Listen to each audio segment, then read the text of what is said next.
আসসালামু আলাইকুম এভরিওয়ান। আজকে আমি আপনাদেরকে তৈরি করে দেখাবো ফুচকা।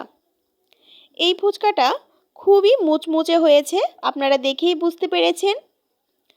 সো এইরকম মুচমুচে ফুচকা তৈরি করার জন্য আজকে আমার পুরো রেসিপিটা আপনারা ফলো করবেন। সো প্রথমে আমি ফুচকার ভেতরের যে পুর সেটা তৈরি করার জন্য ডাল নিয়েছি। এটা হচ্ছে চটপটি বা ফুচকার ডাল নামে পরিচিত, অনেকে এটাকে ডাবলি ডাল নামেও চিনে থাকবেন। সো এবারে আমি পানি নিয়েছি, তার মধ্যে আমি 1 চামচ পরিমাণে বেকিং সোডা দিয়ে দিলাম। বেকিং সোডা দেওয়ার কারণ, বেকিং সোডা দিয়ে যে কোনো ডাল যদি ভিজিয়ে রাখা যায় তাহলে 2 ঘন্টার মধ্যেই ডালগুলো খুবই ভালোভাবে ফুলে উঠে যায়। এবারে আমি 2 ঘন্টার জন্যে রেস্টে দিয়ে দিলাম ডালগুলো। এখানে আমি 2 কাপ পরিমাণে সুজি নিয়েছি। এর মধ্যে আমি স্বাদ মতো লবণ দিয়ে দিলাম। এবারে আমি সুজির সাথে লবণটা একটু ভালোভাবে মিক্সড করে নিলাম। দিয়ে এর মধ্যে আমি কুসুম গরম পানি অ্যাড করে দিচ্ছি। অবশ্যই কুসুম গরম পানি দেওয়ার চেষ্টা করবেন, তাহলে সুজির যে মোটা দানা সেটা মিহি হয়ে যাবে, খুব সুন্দরভাবে গলে যাবে। এবারে আমি 10 মিনিটের জন্য এটাকে রেস্টে দিয়ে দেব। এবারে আমি এখানে তেঁতুল ভিজিয়ে রেখেছিলাম, এই তেঁতুলটা দিয়ে টক তৈরি করে নেব। তেঁতুলের গাঁটটা আমি ভালোভাবে বের করে নিয়েছি। এখানে আমি 2টা লেবুর রস নিয়েছি, লেবুর রসের মধ্যে তেঁতুলের গাঁটটা দিয়ে দিলাম। এবারে এর মধ্যে আমি 1 চামচ চিনি দিয়ে দিলাম এবং হাফ চামচ পরিমাণে লবণ দিয়ে দিয়েছি। এরপরে আমি এখানে 1 চামচ পরিমাণে চাট মশলা দিয়ে দিয়েছি। তারপরে দিয়ে দিলাম 2টা শুকনো মরিচ গুঁড়ো করে। সো এবারে টকটা রেডি হয়ে গেছে। এরপরে দেখুন 2 ঘন্টা পর ফুচকার ডালগুলো কতটা সুন্দরভাবে ফুলে উঠেছে।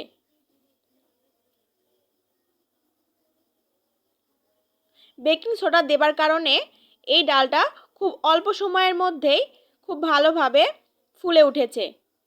এবারে আমি ডালগুলোকে ধুয়ে একটি প্রেসার কুকারের মধ্যে উঠিয়ে নিলাম। এরপরে আমি এর মধ্যে একটি আলু কিউব করে কেটে দিয়ে দিলাম। দিয়ে এর মধ্যে আমি আবারও হাফ চামচ পরিমাণে লবণ ও হাফ চামচ পরিমাণে বেকিং সোডা দিয়ে দিলাম।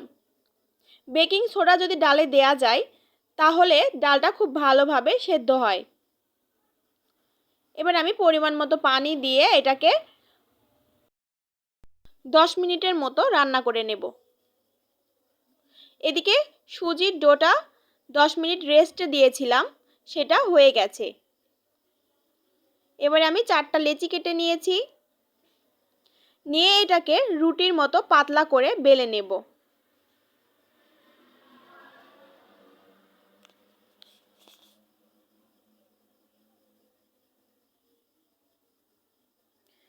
এই ডোটাকে কিন্তু খুবই পাতলা করে বেলে নিতে হবে।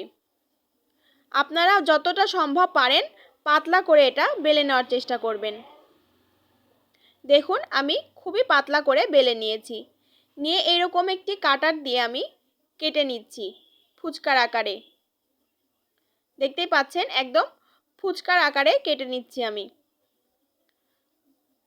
আপনারা যে কোনো কৌটার মুখি দিয়ে এই ফুচকাটা কেটে নিতে পারেন। এবারে ভাজার পালা। দেখুন কতটা সুন্দরভাবে ফুলে উঠেছে। সো এরকমভাবে লাল লাল করে আমি এই ফুচকাগুলো ভেজে নেব। দেখুন এরকম ব্রাউন কালার করে কিন্তু ভাজতে হবে, নইলে ফুচকার ক্রিস্পি ভাবটা আসবে না। দেখুন আমি আরও কিছু ফুচকা ভেজে দেখাচ্ছি আপনাদেরকে। কতটা সুন্দর টুপটুপে হয়ে ফুলে উঠেছে।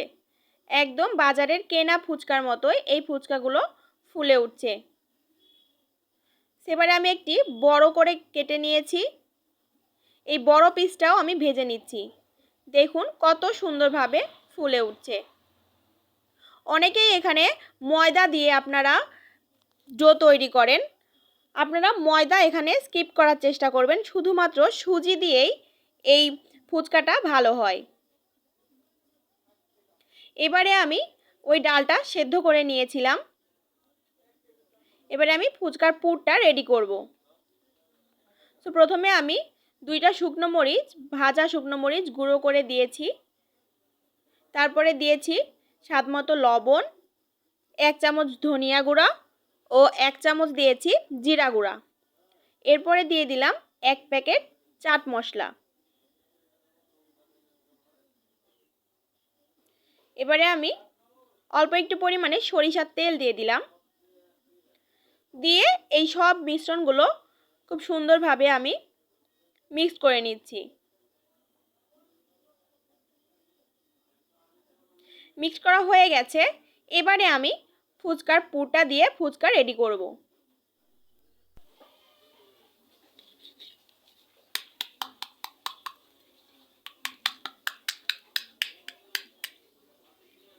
দেখুন বন্ধুরা, আপনারা ফুচকার সাউন্ডটা শুনে হয়তো বা বুঝতে পাচ্ছেন কতটা সুন্দর ক্রিস্পি হয়েছে। সো এবারে আমি এর মধ্যে পুরটা দিয়ে দিলাম। এরপরে কুচি করে রাখা পেঁয়াজ দিলাম। তারপরে দিলাম কুচি করে রাখা কাঁচামরিচ ও কুচি করে রাখা শসা। এরপরে তেঁতুলের টকটা দিয়ে দিলাম। এবারে খাওয়ার জন্য ফুচকাটা একদম রেডি। দেখুন বন্ধুরা, তৈরি হয়ে গেল একদম লোভনীয় ফুচকা। সো এখন থেকে যে কোনো সময় আপনাদের ফুচকা খেতে ইচ্ছা করলেই বাড়িতে এরকম সুন্দরভাবে নিজের হাতে ফুচকা তৈরি করে আপনারা খেতে পারেন। আমি একটি ডিম উপর দিয়ে গ্রেট করে ছড়িয়ে দিলাম।